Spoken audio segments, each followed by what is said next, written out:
Welcome, everybody. Today is Sunday, July 6th, 2025. We're gonna be going over a brief overview on dividends, kind of what they are, how they work, things like that. Any questions that you have, feel free to put in the chat. That way I can kind of get to it either when we pass that section or towards the end of it. It's not gonna be too long. We might be talking about like there may have like 9 or 10 slides. We'll probably go through the main material in like five, or not five, like 15, 20 minutes around there. And then we can pretty much spend like 30 minutes to or more talking about this a little more in detail. And I'll show you guys some examples and stuff and using some charts as well. Cool. So getting started, for those who are new here, again, this is just like a brief explanation. I'm not going to go too deep into it, just to give you guys a good understanding of dividends and how they work and stuff like that. So, starting off, for those who don't know, a dividend is essentially just a distribution of a company's earnings to its shareholders and is determined by the company's board of directors. Dividends are usually distributed quarterly. This can also happen monthly, weekly as well, and they get paid in cash. Sometimes there might be payments of dividends like in stocks. Those are a little different than cash dividends, which I'm not really going to go into in today's class.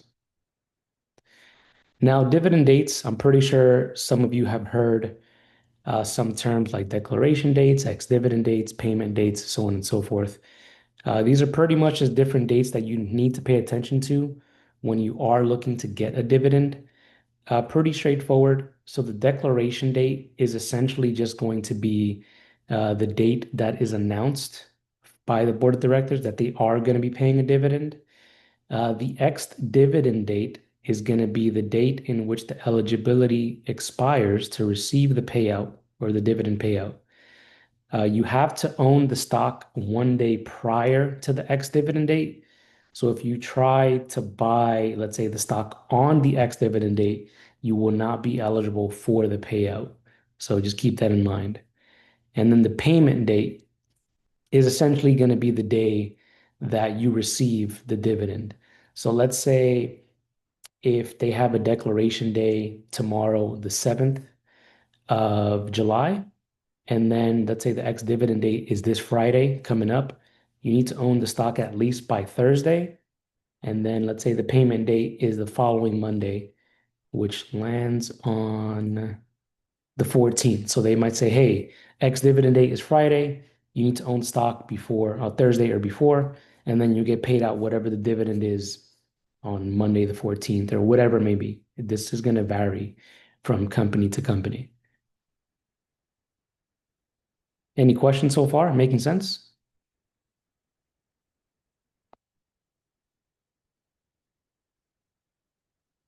Cool. Some things to know. Dividend yield. So you guys might hear this. A dividend yield is essentially just a dividend per share, and it's expressed as a dividend, pretty much divided by price as a percentage of a company share price, such as 2.5%. So, for example, at the time of me writing this, Apple's yield at the time was about 0.65%, which will net you at the time about 92 cents annually per share. They've updated it since then. I think it's a little closer to like a dollar or a dollar and change per share, if I recall correctly. Some other things that you'll hear as well as expense ratios. This is more towards like mutual funds and ETFs and things like that. Regular stocks like Apple, there isn't an expense ratio because there's nobody managing the stock of Apple. It's kind of just from Apple directly. But let's say if you own like SPY or QQQ or ETFs, those would usually have an expense ratio. Usually, the more passive ones have a lower expense ratio, and then ones that are more actively managed will have a higher expense ratio. And we'll look up at some examples when we're done here. So again, just going back to it, the expense ratio is essentially how much of a fund's assets are used for administrative and other operating expenses. So let's say like paying the manager or the money manager and things like that.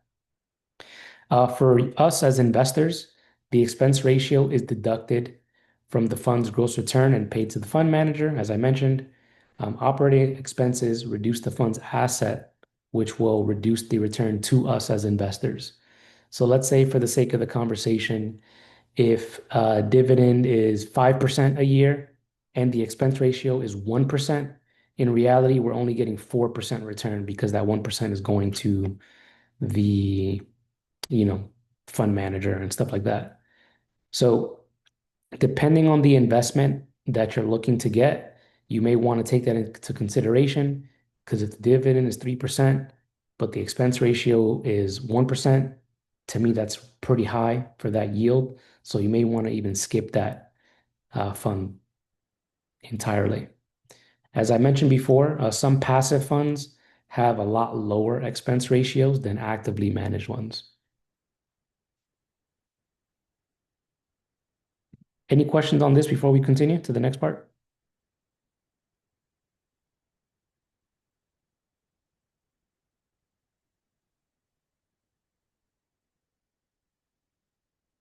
Cool.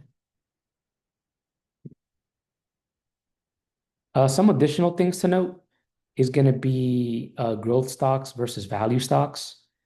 Now, depending on what your aim is for your portfolio, if you want more growth than, let's say, dividend return, you may want to consider growth stocks versus value stocks. And growth stocks are essentially just companies that are expected to grow sales and earnings at a faster rate than the market average. Growth stocks typically don't pay dividends or pay an extremely low amount. So, for example, everybody knows Nvidia, the growth there has been insane the last 2, 3 years, right? But the dividend they pay is like almost nothing. I think it's like $1 a year per share, something like that. I gotta double check the exact amount, but it's like almost negligible, the dividend payout that they pay, right? Similar to Apple. Apple is going to grow a lot more, but it's not really going to pay you anything, right? So if you're looking for more growth, you may want to consider the performance of a stock, what their balance sheet's looking like, what their earnings are looking like, so on and so forth. Value stocks, on the other hand, essentially refers to shares of a company that generally trade at a lower price relative to its fundamentals, such as dividends, earnings, or sales, making it more appealing to somebody who's looking to be more of like a value investor, or somebody who's looking for more of a dividend return rather than growth. Some characteristics that come with value stocks can include a higher dividend yield, lower PB ratios and PE ratios, price to earnings ratio, things like that. I'm not going to go too much into that, but again, just a brief overview for you guys. So for example, AT&T, I would consider more of a value stock. They don't really grow as fast or as much as, let's say, Apple. As far as I know, I haven't really looked at AT&T stock in a while, but the growth compared to Apple or other growth stocks is going to be negligible. But AT&T pays a higher dividend yield. I'm not sure what the percentage is now.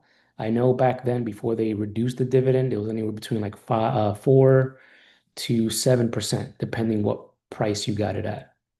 Whereas Apple, as I mentioned earlier, they're going to pay less than 1% in the dividend yield, but they might be growing anywhere between 5 to 15% a year. Cool. Let's continue on.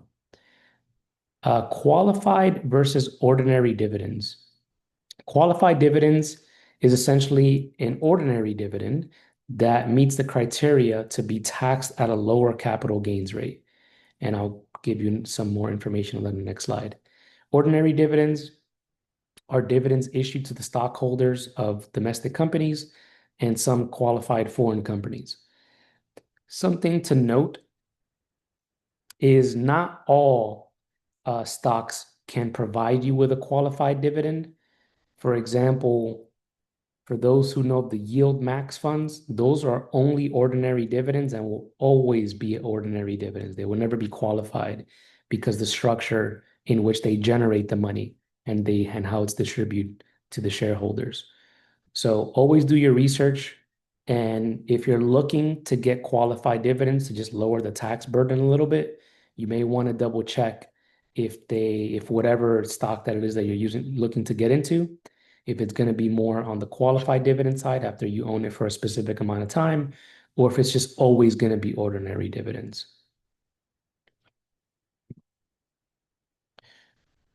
Speaking a little more on the qualified dividend side, dividends, as I mentioned on the prior slide, are separated in two classes by the IRS. A dividend is an ordinary dividend if you have held the stock for less than 61 days. Again, at the time of writing this may have changed, but from what I saw, still the same.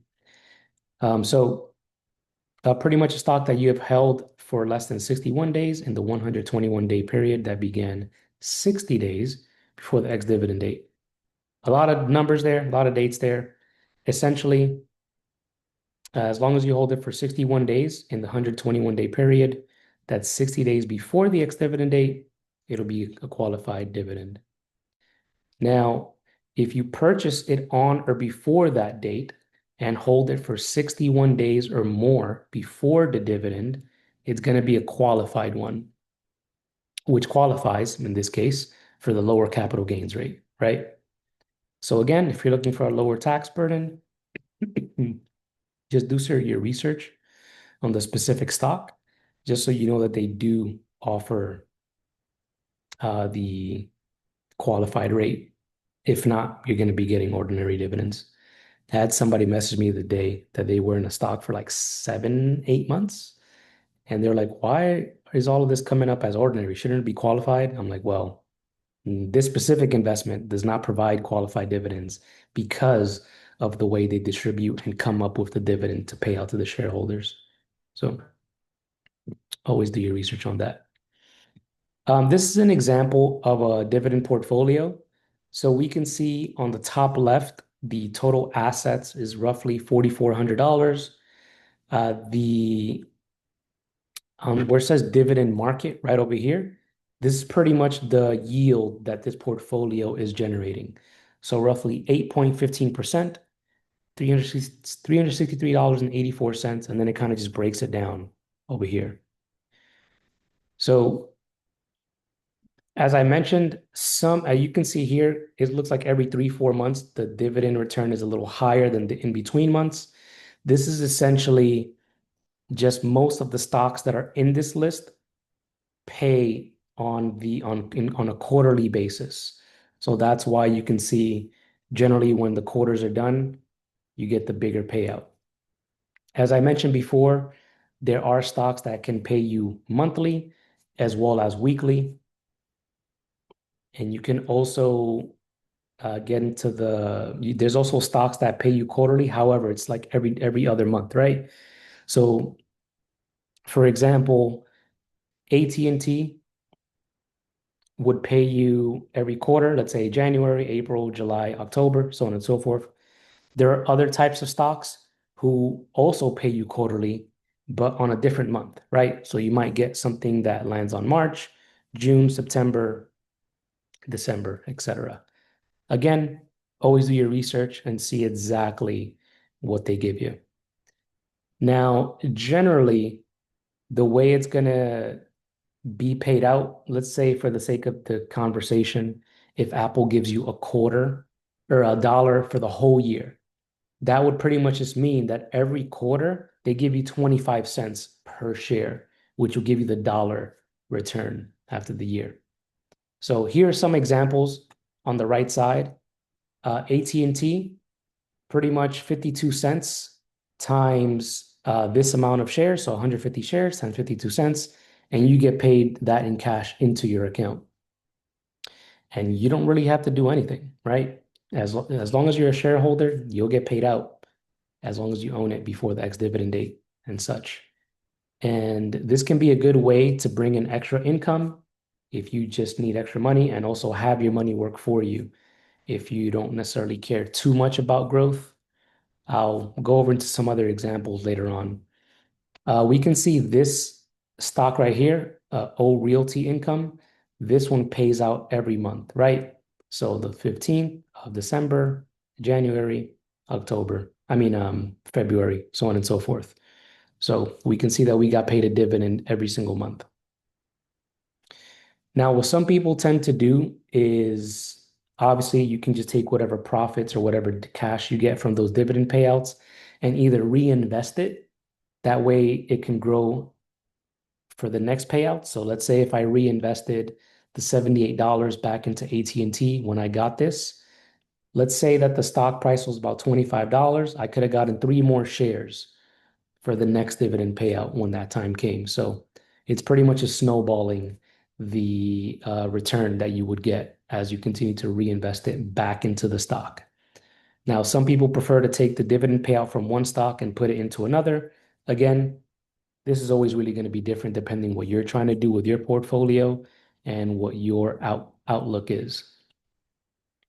Any questions on that before we continue?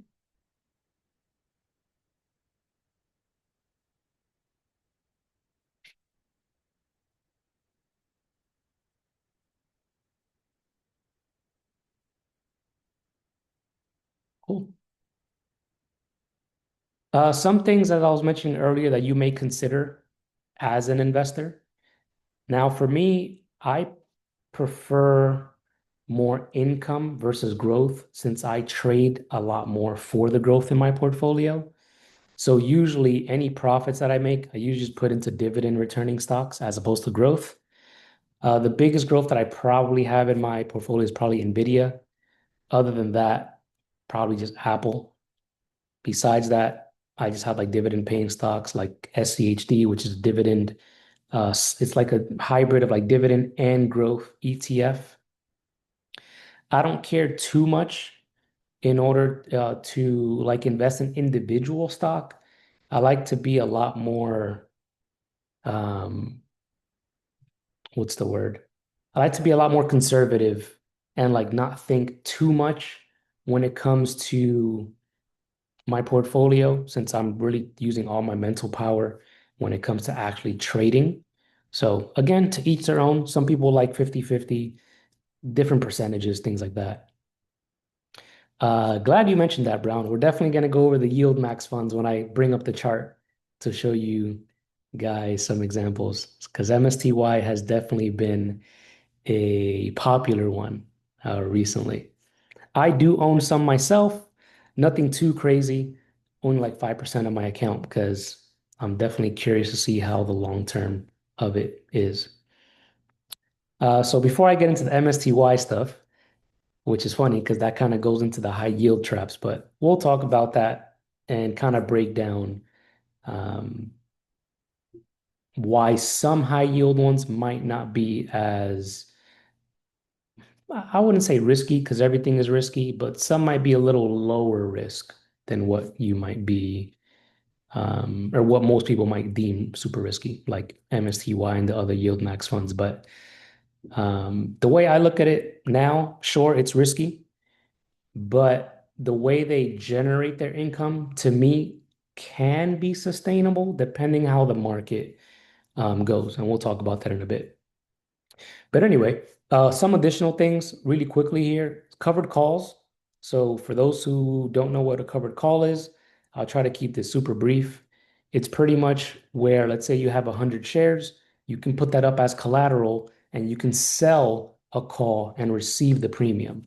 So yeah, I think that's the last module. Let's bring up a chart so we can type some stuff.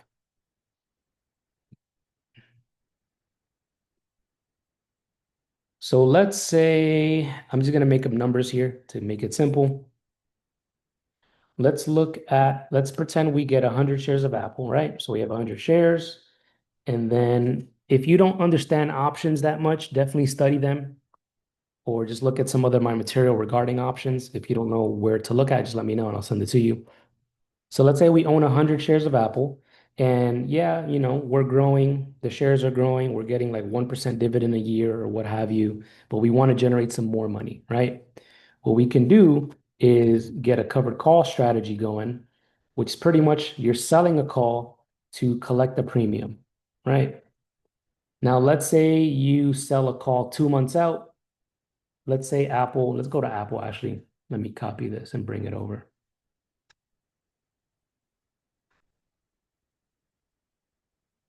So Apple right now is $213. And it didn't save my stuff. Anyway, Apple, let's just round down, 213, 100 shares. So you pretty much, it should be, if my math is correct, $21,300. So when we're selling a covered call,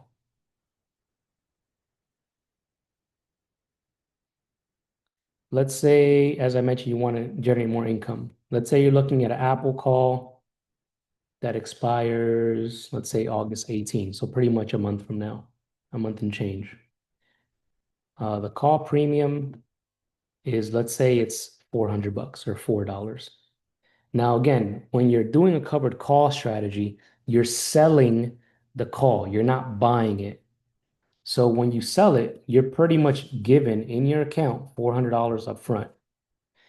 Generally, what you want to happen is for the call to expire worthless. So let's say you sell a 220 call.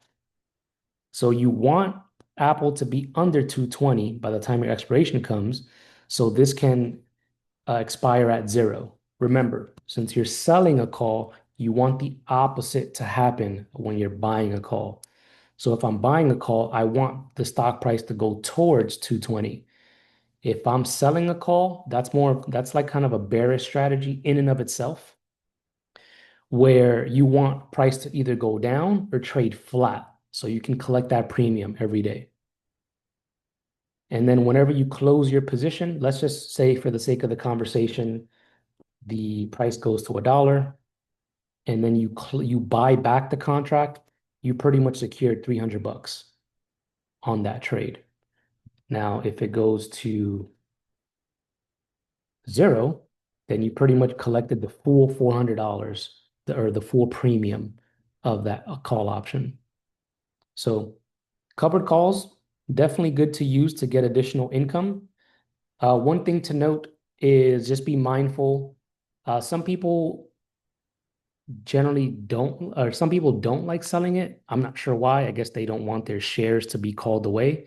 Because if the strike price gets hit, you have, well, if the strike price gets hit before the expiration date, whoever bought that call has the right to exercise that contract, meaning you give away your 100 shares, but you're going to get the dollar amount for those 100 shares.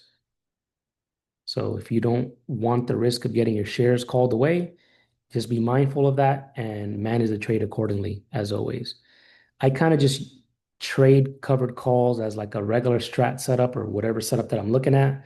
And if it hits a stop loss, then I'm just going to get out because I rather not um, get my shares called away and I rather not lose on, let's say if I sell a premium and it skyrockets above the strike price. Again, if price goes towards it, the call option is going to increase in value. So if Apple goes up, then the contract is also going to increase, which is bad for you as an option seller. So you sold it at 4, it might be worth 800 now. So now you're actually negative $400 on the position, pretty much break even on it to an extent. So keep that in mind. If you are going to be selling premium, you always want to have a plan as well.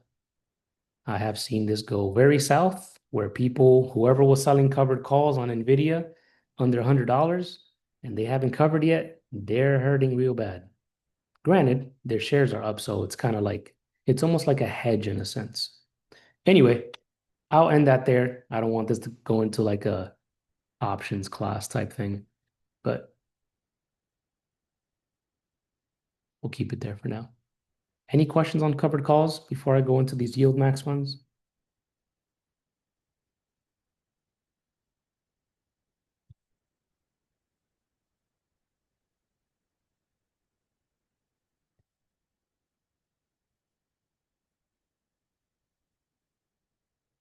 Cool.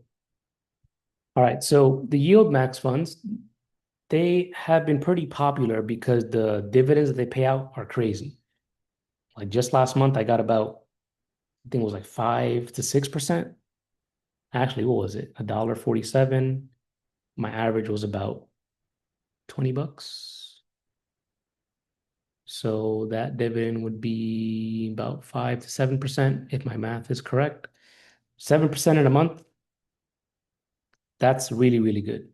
I think the current projected return, if it stays like in this, the 150 to $2 range, could be about 80, like 70 to 100% return in 1 year, which is pretty much doubling your money doing absolutely nothing. Again, these specific funds are taxed as ordinary dividends, so just keep that in mind. Granted, I'm still going to get some anyway. Well, I have some anyway, but I'm going to limit my exposure to this to only 5% of my portfolio.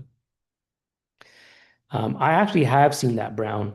Some people do buy this on margin because the margin rate, uh, let's see, I think on Schwab, last I checked, the margin rate is like, let's say, actually, let's go on the website to get some numbers.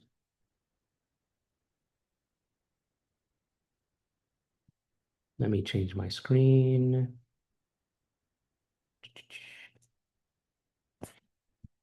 Margin rate.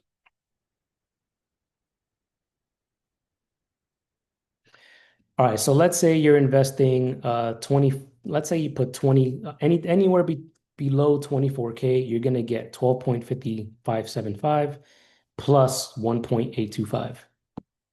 So, or actually, whoops, that's incorrect. This is the base rate, 10.75% plus the 1.825, which is going to give you the effective rate of 12.75%. Now, if somebody's taking a margin loan of $10,000 and they're putting it into this,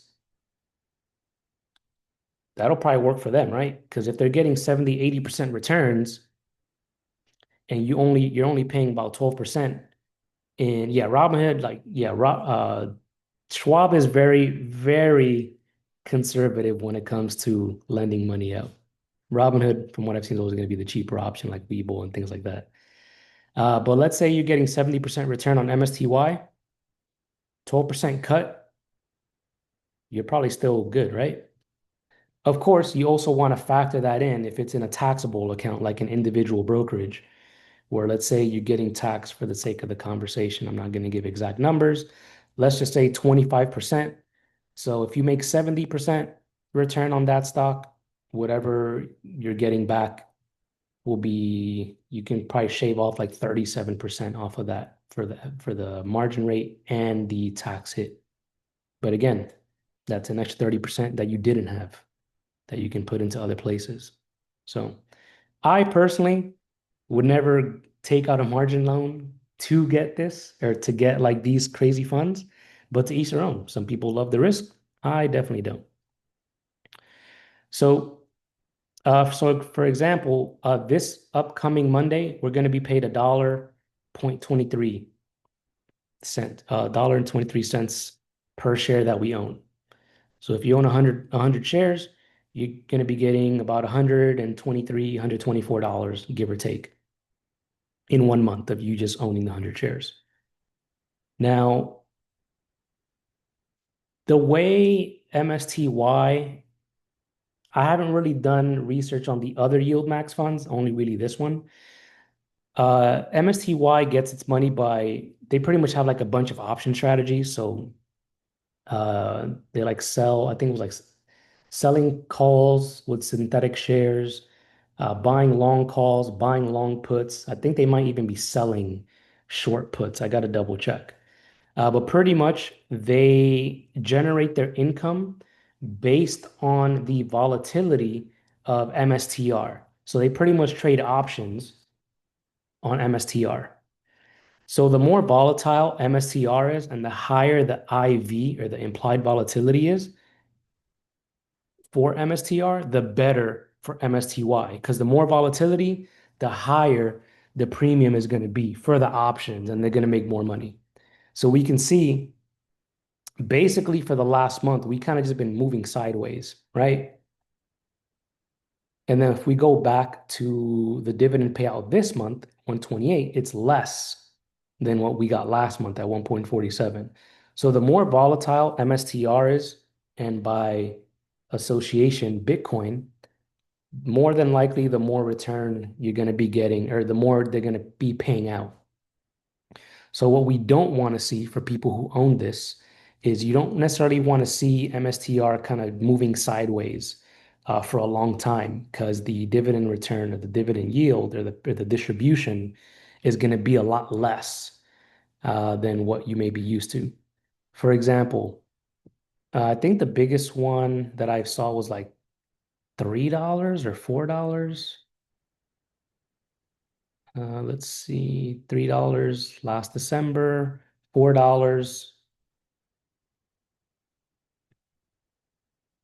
Yeah, $4 was the highest. That was last year, around November, December. One thing to note, though, you have to be mindful of when you're getting into these investments because the principal is subject to drawdown, right? So, yeah, you're getting 70, 80% returns.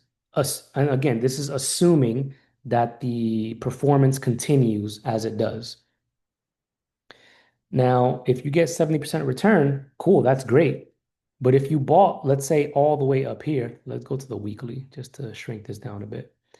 If you bought all the way up here, you're down about 37% on your initial position. So your principal is down 37%. However, you might be up from all those dividends, maybe 20% difference. So pretty much everything from once you break even is basically just profits for you. So just keep that in mind. So like when I looked at the MSTY chart, I'm like, if I'm gonna get into this, I'm gonna get in around 20 to 20 dollars and $20.50 around there. I'm okay with that risk. And then if I do want to buy some more, I'll probably buy like under $19 and kind of just be in that range, right? If it gets 17, maybe buy some there. But again, you have to be mindful of these types of investments because their principal may erode a lot faster than what you may get in return.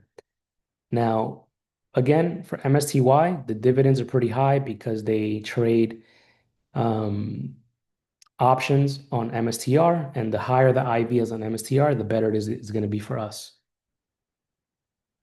Now, Anthony asked me about ULTY. What do they do? Let me go to the website real quick because I'm not sure how they make their money off of this. It says income strategy you with options, but what do they trade?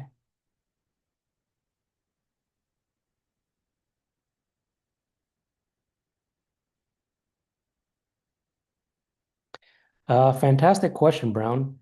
I forgot to mention that some individuals might be like, hey, I'm going to buy puts before ex-dividend date because the stock is going to go down $1. The options have the decrease in price baked in. So nothing really is going to happen because of that. I wish it was an infinite money glitch. Unfortunately, it is not.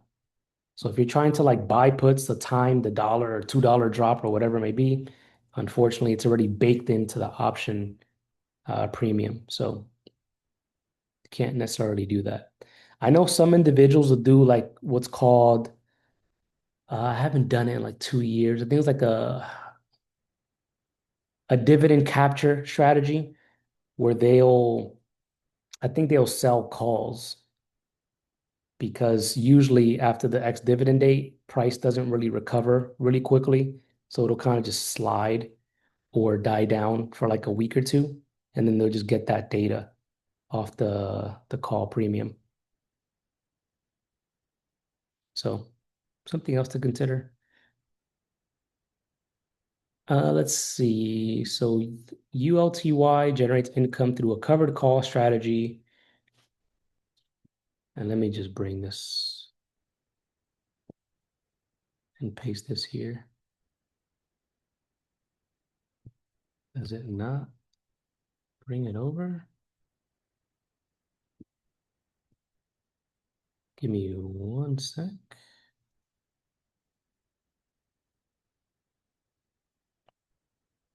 There we go. Just so we can read it together. So they generate income to a covered call strategy where sells call options on underlying securities. All right, what are the underlying securities?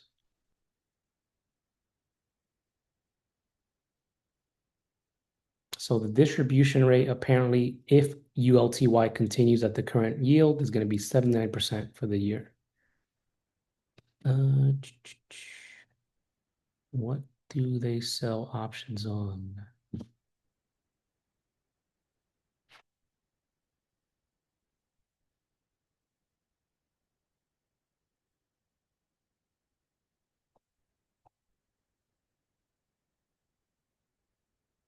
Looks like it doesn't really say. Yeah, this is for ULTY. Can I copy this? Yeah, there we go. Actually, that's going to be annoying. Let me just copy this to show you guys. And then I will also copy this.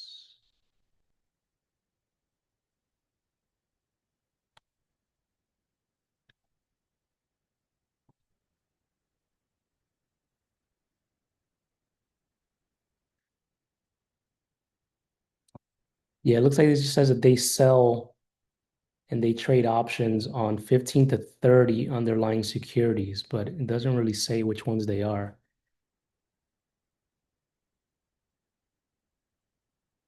Ooh, nice. Here are some of them. Just have to scroll down on the page.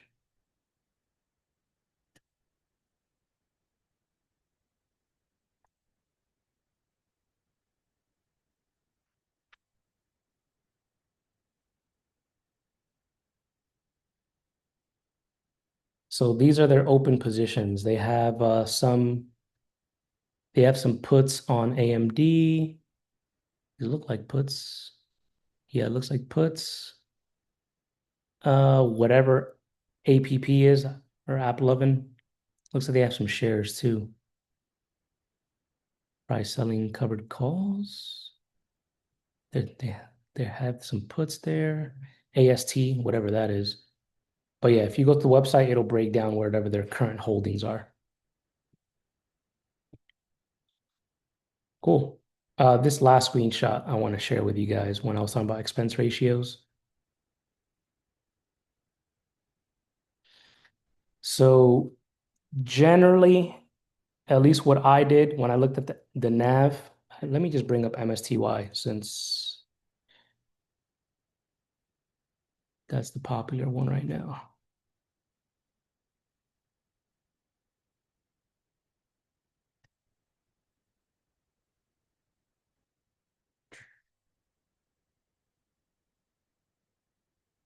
There we go.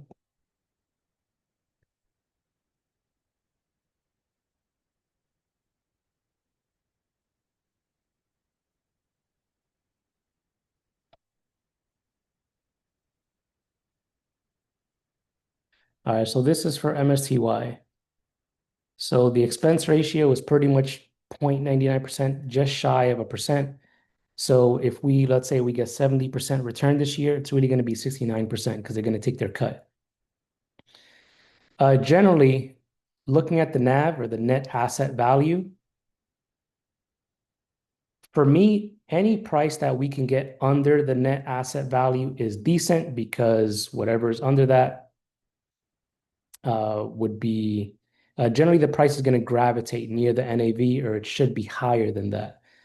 Apparently, from what I heard, I got to look up the interview, that I think the manager of MSTY mentioned that they put a strategy in place where the NAV erosion or like the principal erosion is not going to be that much. So, in my opinion, if you can probably get closer to the NAV price, that might be better for you, or anything under that or around that price. Anything above that, I'll probably just wait until it comes back down. Again, I'm more conservative with my risk, so that's just me. something else when it comes to dividends, you can kind of set what's the word? You can kind of set like small targets for yourself if you want to build up your dividend portfolio. Again, you want to determine whether you're going to be actually, before I even get into this, this is completely different. Any questions so far what we went over, like MSTY and things like that?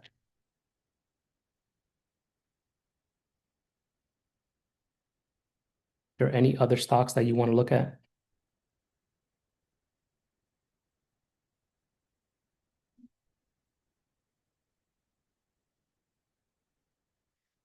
You know, it's funny, Brown. I thought ULTY was selling options on ULTA,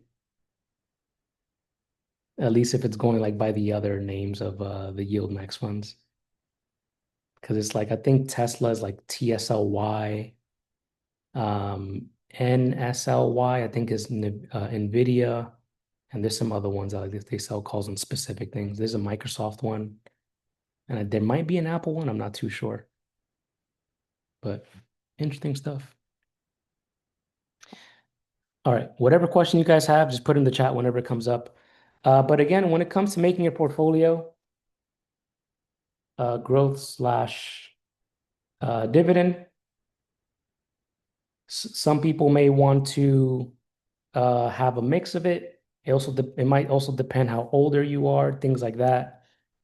Um, Again, I like to keep it very, very, very simple for my dividend portfolio. I mainly trade for growth.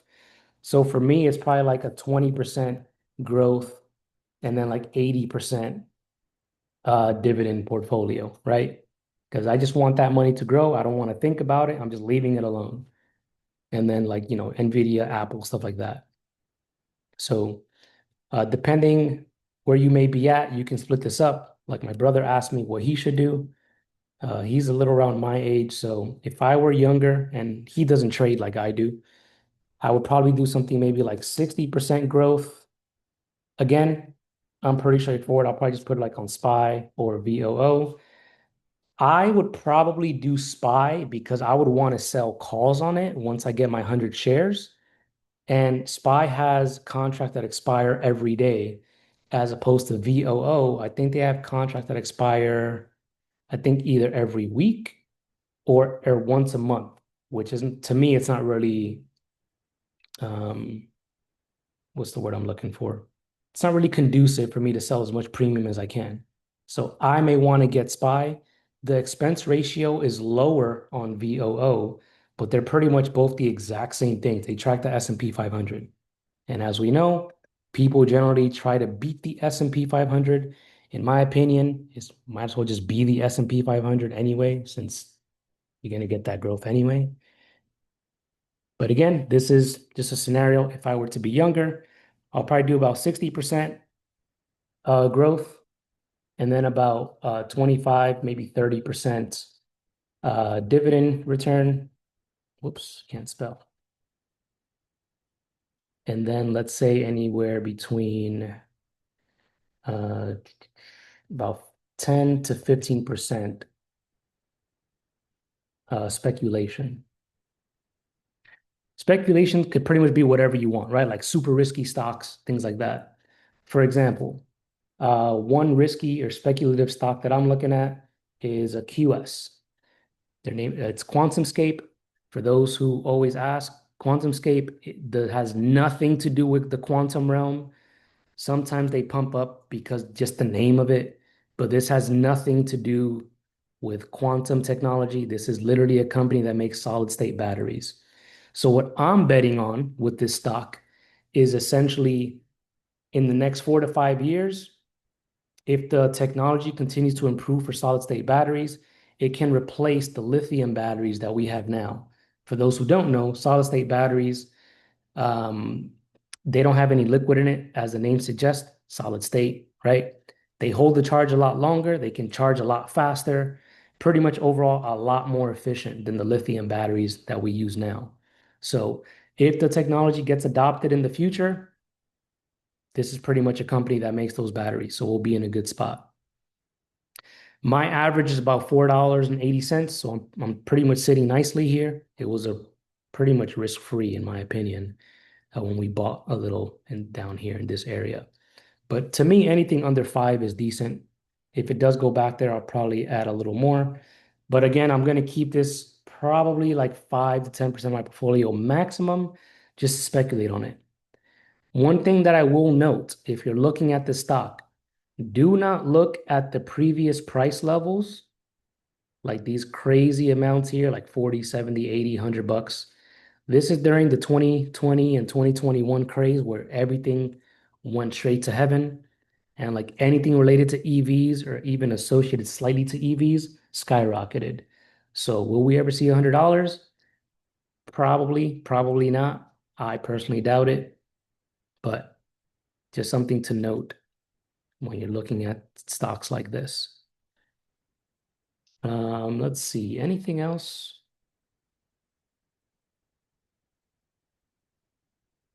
I think the biggest holding that I have in my account is probably like SCHD, which is a dividend slash growth stock.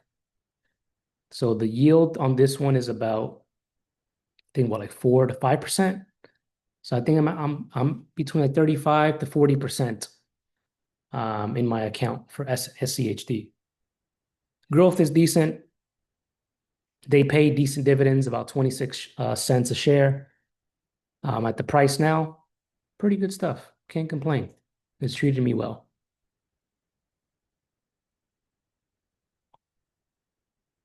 One that I do enjoy personally is UWMC. At the current price, I think the yield is like 8 to 9%. In my opinion, they are incredibly undervalued. For those who don't know what UWMC is, it's pretty much United Mortgage. So they're the second largest mortgage lender in the US behind Rocket Mortgage. Rocket Mortgage is currently trading at about $14. UWMC is trading about $4. In my opinion, again, do your own research. It's getting manipulated and they're just keeping price this low until they're ready to bring it back up. Because if I was an institution, I would definitely want to keep price as low as I can to get as much shares as I can. Because 8 to 9% return, why not? Unless we have another implosion of the housing market, we should be good. But yeah, definitely check them out. 10 cents a dividend or 10 cents a share. So 40 cents a share every year. At the current price is about 7 to 9, 8 to 9%.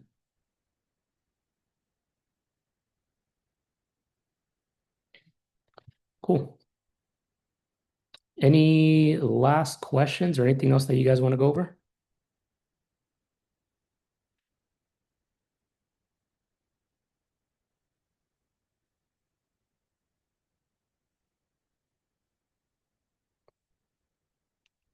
Options on QS? Yeah, you can definitely do options as well if you want.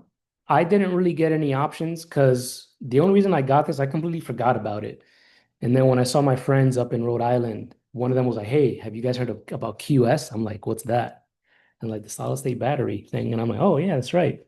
So we all promised each other that we would get like 200 shares. We're like, like 150, 200 shares. I'll gamble $1,000 on this to see what happens. And then we just bought some there, and I just left it as shares only. I sure you can get like maybe 2, 3 years out, like $10 calls. They might be super cheap, like 50 to $100 if you don't want to get the shares. I just personally rather own the shares um, in case of a buyout and things like that. Sure, the option is also going to increase in value by a lot. Um, but if we get a buyout, that's probably best case scenario. And then get that cash, depending what they want to settle at, and go from there. You can do both if you want as well, whatever you're comfortable with. Last I checked, they had enough cash on hand, I think at least for the next 3 to 4 years. So a split shouldn't be, or an offering shouldn't be on the table for them to generate more money. So we should be safe at least for the next 3 to 4, 3 to 5 years because they have enough cash on hand to stay afloat.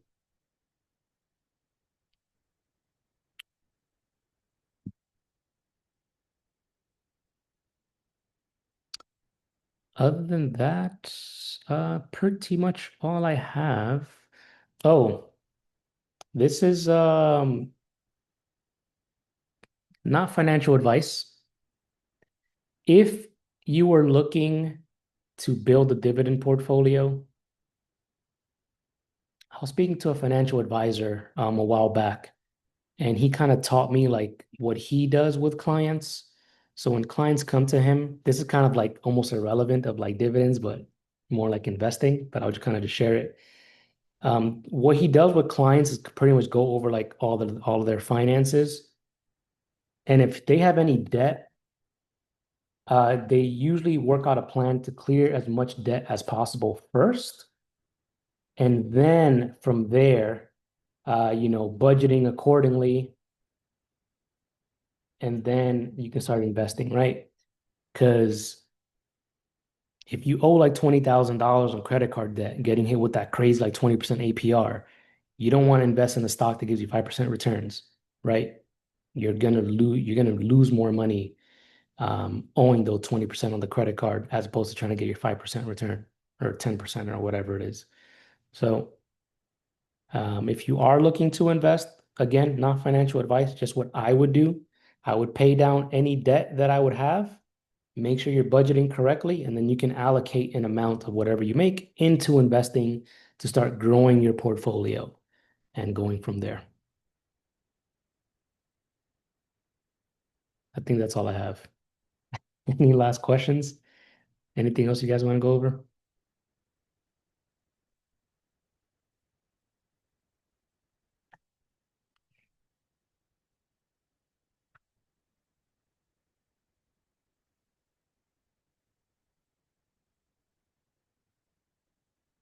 Sweet. Pleasure's all mine. I'll post a recording on the YouTube. If it processes today, I'll probably do it today. If not, it'll be tomorrow, maybe like around noon or so. Other than that, I will see you guys for the next one. Any question at all, let me know. I'm always around. My DMs are always open. And if you do need some help budgeting, things like that, let me know. I do help some people, um, you know, pay down. Well, I don't pay down your debt for you, but I'll help you come up with a plan to pay it down. Anywho, enjoy your night, everybody. I will talk to you on the internet. Later.